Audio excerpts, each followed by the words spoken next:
Okay, welcome back. This is Chapter 4. Okay, Chapter 4 is all about visual things, visual elements, and graphics, so there's got some fun stuff in here. Let's go over the learning objectives, since that's what we do at the beginning. So create and format lines and borders. Apply the image element to add graphics.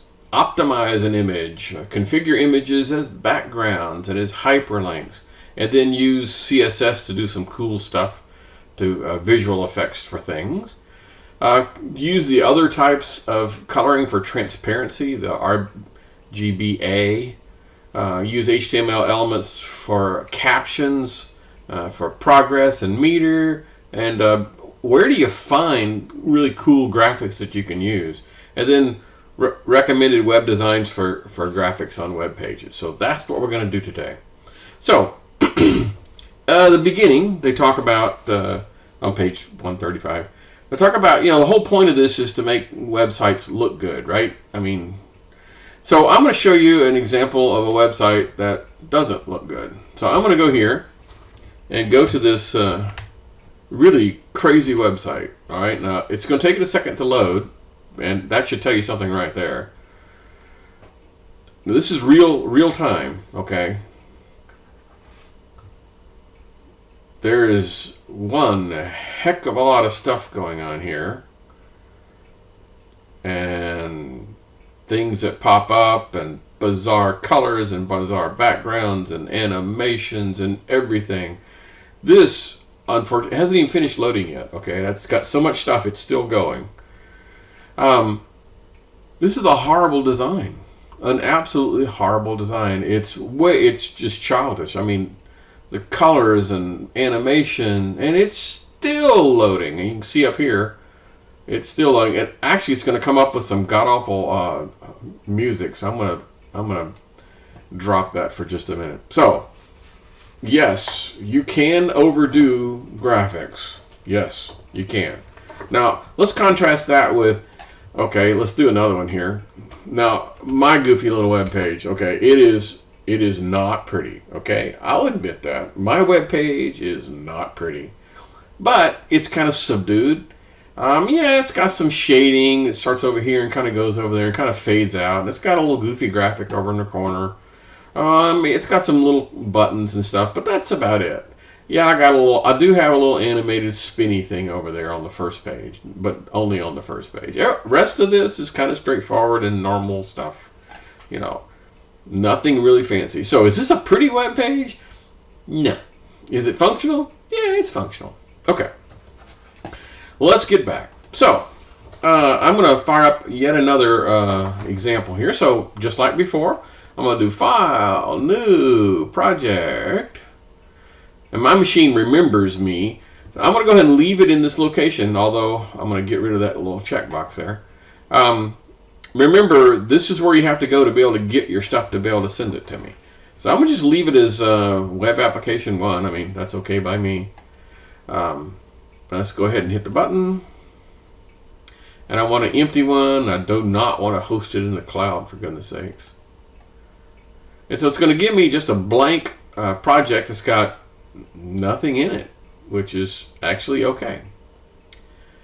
Okay, so now I have a blank project. So first thing I'm going to do is add an HTML page. So I'm going to go here, and for reasons I haven't explained yet, I'm going to call this index.html. Okay, yay, I got a starting point. Woohoo! Okay, so one of the things they talk about in here is a new tag called horizontal rule. So I'm going to go ahead and put a paragraph in here and say whatever. This is a beginning paragraph, and then maybe I want to do an HR, horizontal rule. And so this is one of those self-closing tags, which means it doesn't have a pair of tags. That is not like a beginning and ending one like the P tag. And then have another paragraph down here or something. Okay, let's see what this thing looks like. So I'm going to right-click, view this in the browser, and we'll see the horizontal rule eventually. Yay! And it goes all the way across the screen. This would probably be a good time to talk about what a block tag is and an inline tag.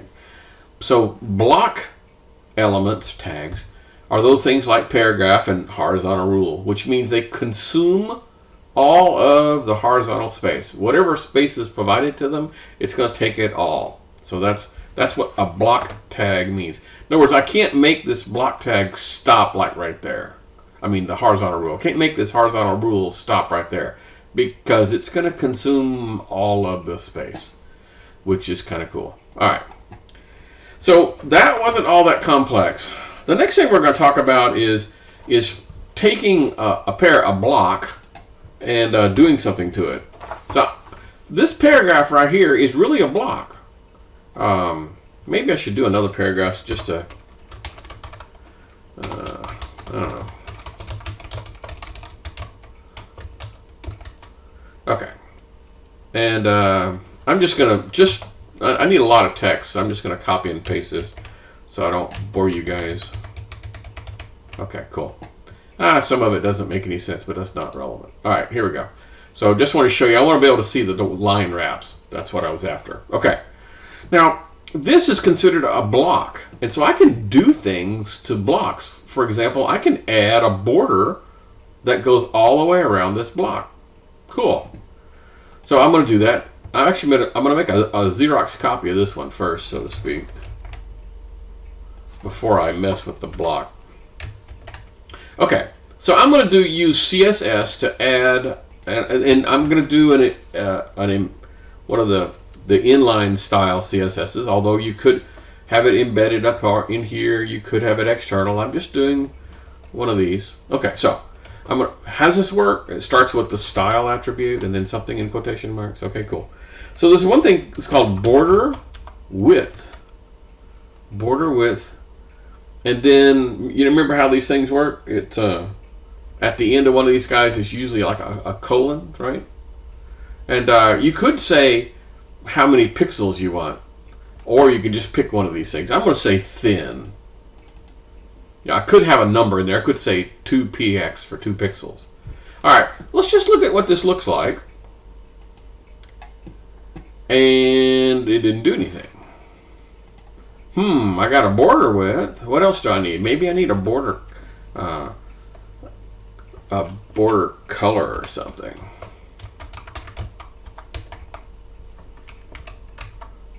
Color. And let's use black. Okay, what do you think? Is that going to work? No? So what on earth is going on? Well, there's one more in here called style. Border style. Whoop, I got it on the wrong side of the quotation marks here.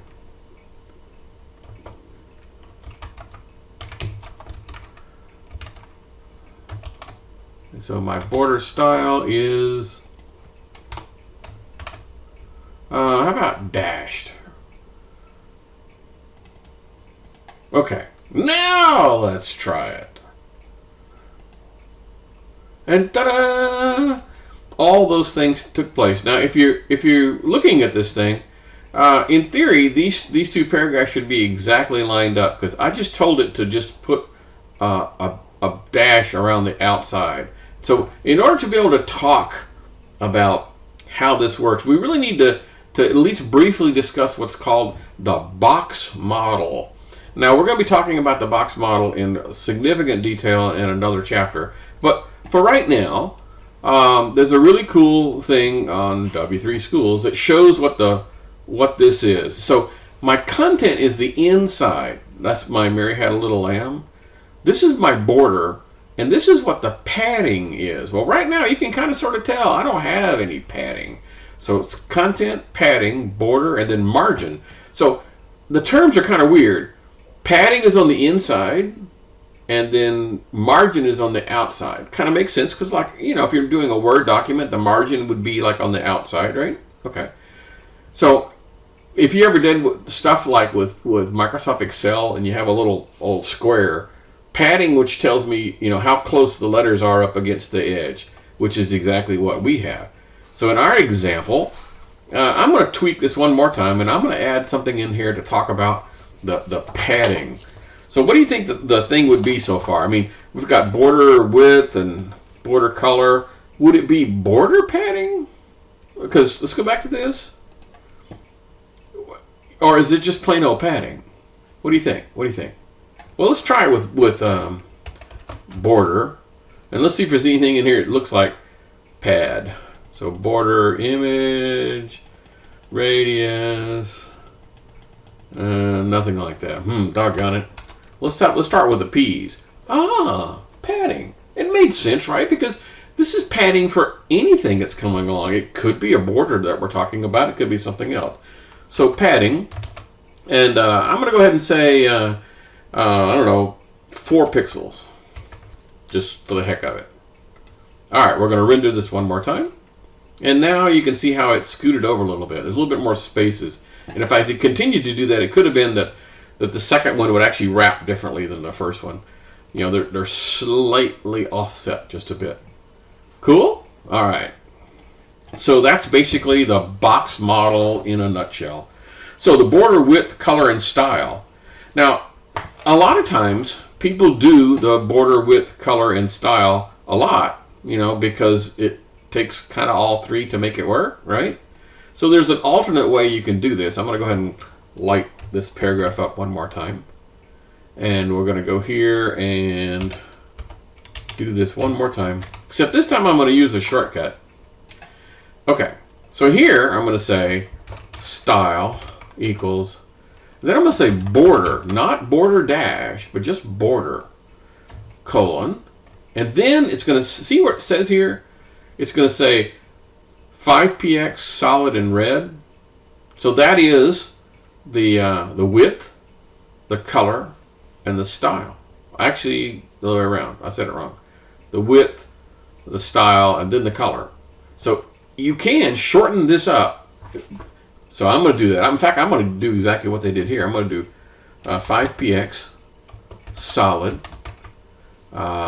in red. Notice there's no commas or anything in here. Okay. So this is what's called, I don't know, the abbreviated or collapsed or simplified version of using. I could say border width, border style, border color. But this just, all this is, well, not the padding part, but all of that got collapsed into this part. Okay, the order of these things really doesn't matter. You could say, solid line, then red, then the number of pixels. However, I tend to do it in the same order as it shows it in the little IntelliSense. That way I don't have to actually remember anything. Let me just run this.